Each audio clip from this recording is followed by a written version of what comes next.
Thousands of residents near the Taal volcano island have been evacuated as FIVOLCS warns of another possible eruption. The tourism industry in nearby Tagaytay City is also taking a hit because of Taal's increased activity. Hotel owners say that hundreds of bookings for this weekend have already been canceled.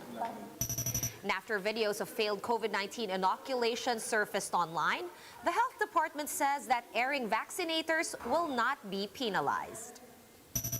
The camp of Vice President Leni Robredo tells Bongbong Marcos to just accept defeat and move on. This is after Marcos asked the Supreme Court to move ahead and investigate ballots in 3 provinces in Mindanao. And the MVP Group has started vaccinating its employees with COVID-19 jabs from Moderna.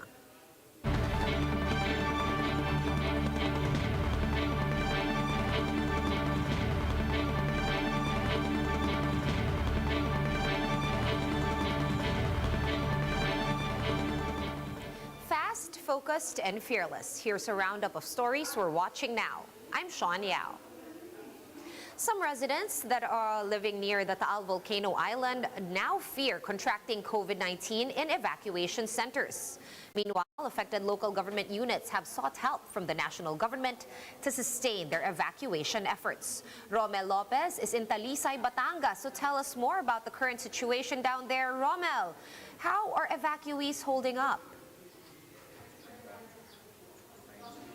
Yes, Sean, residents are fearing not only the continued activity of Taal but also COVID-19 transmission in their evacuation centers. Some LGU are also already asking for more funds to sustain the current evacuation setup.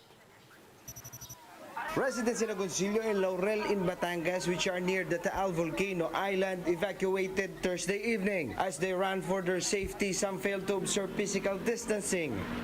Lumikas kami dahil ng bulkan. Hindi namin alam, sir eh. Natatakot po ba kayo? Takot nga ako. Biglaan lang nga. Wala po naiwan sa bahay niyo? Wala, sir. Aming mga, hindi ko nga nasaduhan namin bahay. Authorities said a total of 1,139 people were moved out from Laurel. But upon reaching the evacuation centers, residents are now faced with the problem of overcrowding and possible COVID-19 transmission. Nilikas na rin po ako kasi yun ang ano eh. Yun ang patakaran eh. Eh, nung nakita mo ganito, medyo siksikan, anong iyong saloobin? Medyo na ano mo sir, medyo kinakabahan din baka kasi magkaroon ng may COVID, di hawa-hawa na kami lahat. Wala naman mapupuntahan sir eh, dito lang eh. Hindi naman pwedeng mag-isa ka sa bahay nyo. The local government of Laurel admits that despite their contingency plans, they were caught off guard by Taal's eruption yesterday. With these protocols are already put in place in evacuation centers. 9 schools were also open to accommodate evacuees and to ensure that physical distancing is observed. The Social Welfare Department also set up tents to give additional temporary shelter. Non-evacuees are barred from entering to avoid possible transmission. Mayor Joan Amo of Laurel says the town had tallied a little over 180 COVID-19 cases since March last year, 3 of which are active. But the mayor noted that none of the active cases were from the areas asked to evacuate. Isolation facilities were also placed in the centers for possible COVID-19 cases. At ilang buwan na po naming nauobserbahan na sa 3 barangay po namin na pasok sa 7 kilometers danger zone na inilikas natin kahapon, wala pong nagpo-positibo. Opo, at sa katunayan po, lahat ng evacuation center natin, nilagyan natin ng isolation facilities. Para po kung sakaling meron pong lagnatin o kung anuman, madali natin silang maihiwalay. Amo also said that they can only sustain the current evacuation setup for a week and will need the help of the national government if Taal's unrest continues. Residents were given a window of 8 a.m. to 4 p.m. to tend to their livestock and other livelihoods. The DSWD is also planning to proposition 10,000 food packs in the area and augment the funds of the LGUs affected. Ang DSWD naman, regardless kung gaano katagal maglalas yung crisis o yung situation, ando doon kami. Ayun ang support namin sa mga affected municipalities and barangays. Sean, as of now, continuous upwelling is still being observed in Taal based on FIVOLCS data. Sulfur dioxide emission average has more than 13,000 tons per day. Sean? Thank you for that update and stay safe down there. That was News 5's Romel Lopez joining us live from Talisay in Batangas. And one official from Batangas is expecting faster COVID-19 vaccine rollout after the national government augmented jab supplies for the province. In an interview with us earlier this afternoon, Batangas PDRRMO head Joselito Castro said that people in evacuation centers will be prioritized in inoculation. Castro added that this is on top of those who were originally included in the priority list. The Batangas PDRRMO chief has also assured the public that COVID-19 protocols are being properly implemented in evacuation centers to avoid transmission. Magiging mas marami kasi may augmentation nga po ang national ng vaccine at ipaprioritize din itong mga evacuees. So meaning, mas marami po ang in-expect natin na bakunahan dito sa Batangas. And the Taal volcano's continued unrest has also affected the local tourism industry, especially in nearby Tagaytay City. Let's check in on the situation on the ground with our news correspondent, Shaila Francisco. Shaila, what do businesses there have to say, hotels, restaurants?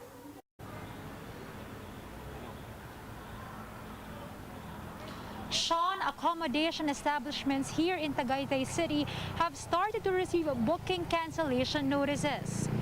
Taal Vista for one has recorded 102 booking cancellations since yesterday. The management said some guests are afraid that the situation will get worse. Aside from hotels, restaurants and other tourist destinations are also affected. Businesses said they often see more customers every Friday, but today they barely see tourists. Most of tourists going to Tagaytay are either just passing by or staying for shorter hours. The local government of Tagaytay assured the public that it's still safe to go to the city. The tourism department meanwhile advised tourists to postpone travel in some areas. These include Agoncillo and Laurel in Batangas, which are in close proximity to Taal. Sean, compared earlier, Taal volcano is much more visible from where we are standing right now, and as such, we are seeing more tourists taking pictures of Taal volcano here in the view deck. Sean? All right, thank you so much and stay safe there. Shaila Francisco joining us live from Tagaytay. We'll have more stories after the short break. Keep it here.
You're still watching One News Now. I'm Sean Yao. The MVP Group of Companies has kicked off its COVID-19 vaccine rollout, care of jabs from Moderna. Some 60,000 employees stand to benefit from the vaccination program. The first tranche of the U.S.-made jabs procured by the MVP Group were administered to around 600 workers at the Meralco compound in Pasig this afternoon. More vaccination hubs will be activated next week in Manila, Makati, Quezon City, and Bulacan. Each vaccine site is expected to inoculate 700 to 1,300 people per day. Aside from Moderna, the MVP Group has also procured AstraZeneca shots for its staff and their dependents. This vaccination effort is extremely important to get us back to, a big step closer to the normalcy that we all desire. Today is a momentous day for all of us in the MVP Group, especially also for Meralco. We have a vaccination site that has the capacity to vaccinate 1,000 persons per day, which is, I believe, the largest amongst the MVP vaccination centers. And here are other stories we're keeping our eyes on. The Health Department will not be imposing penalties on health workers and volunteers behind the failed jab incidents that recently went viral. Health Undersecretary Maria Rosario Vergeire said investigations are now underway to help the DOH improve vaccination protocols. Vergeire also assured the public that vaccinators who make the mistakes on purpose will be punished. The camp of Vice President Leni Robredo has told Bongbong Marcos to graciously accept defeat and move on. This is after Robredo's camp urged the Supreme Court to dismiss Marcos's motion for reconsideration due to lack of merit. The Vice President's legal counsel, Romulo Macalintal, said that the former senator's allegations are just a rehash of the same arguments. Japanese Prime Minister Yoshihide Suga has warned that the Tokyo Olympics could be held behind closed doors as cases in the city rise less than 1 month before the Games. Organizers have decided to set a limit of 10,000 fans, or half of each venue's capacity, but this could be scrapped altogether if cases in Tokyo continue to climb.